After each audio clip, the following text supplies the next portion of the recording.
ಭಗವದ್ಗೀತೆಯಲ್ಲಿರೋ ಈ 3 ಮಂತ್ರಗಳು ನಿಮ್ಮನ್ನ 100% ನಿಮ್ ಗೋಲ್ಸ್ ಕಡೆಗೆ ಕರ್ಕೊಂಡು ಹೋಗುತ್ತೆ.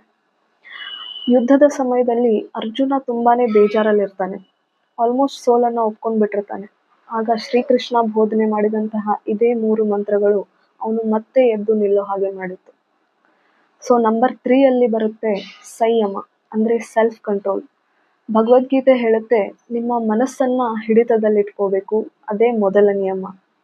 ನಿಮ್ಮ ಮನಸ್ಸು ಆ ಕಡೆ ಈ ಕಡೆ ಓಡಾಡ್ತಾ ಇದ್ರೆ ನಿಮ್ಮ ಕನಸುಗಳು ಒಡೆದು ಹೋಗುತ್ತೆ. ಸೊ ಅರ್ಜುನ ಮೊದಲು ತನ್ನ ಮನಸ್ಸನ್ನ ವಶ ಮಾಡ್ಕೋತಾನೆ. ಅಂಡ್ 2ನೇ ನಂಬರ್ ಅಲ್ಲಿ ಬರುತ್ತೆ ಸ್ಪಷ್ಟ ಯೋಚನೆ, ಅಂದ್ರೆ ಕ್ಲಾರಿಟಿ. ಶ್ರೀಕೃಷ್ಣ ಅರ್ಜುನನಿಗೆ ಹೇಳ್ತಾನೆ, ನಿನ್ನ ಧರ್ಮದ ಮೇಲೆ ಗಮನ ಕೊಡು ಅಂಡ್ ನಿನ್ನ ಆಕ್ಷನ್ಸ್ ಮೇಲೆ ಗಮನ ಇರಲಿ ಅಂತ. ಆಗ ಅರ್ಜುನ ತಾನು ಎಲ್ಲಿಂದ ಎಲ್ಲಿಗೆ ಹೋಗ್ಬೇಕು ಅಂತ ಡಿಸೈಡ್ ಮಾಡ್ತಾನೆ ಹಾಗೂ ಯುದ್ಧವನ್ನ ಗೆಲ್ತಾನೆ.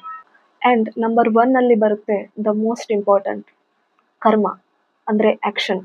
ಯಾರು ತಮ್ಮ ಕರ್ಮವನ್ನ ಶ್ರೇಷ್ಠ ಹಾಗೂ ಉತ್ತಮವಾಗಿಸ್ತಾರೋ ಅವರು ಒಂದು ಎಕ್ಸಲೆನ್ಸ್ ಲೆವೆಲ್ನ ರೀಚ್ ಮಾಡ್ತಾರೆ ಅಂಡ್ ಅವರ ಕೆಲಸನ ತುಂಬಾನೇ ಮೇಲಕ್ಕೆ ತಗೊಂಡು ಹೋಗ್ತಾರೆ.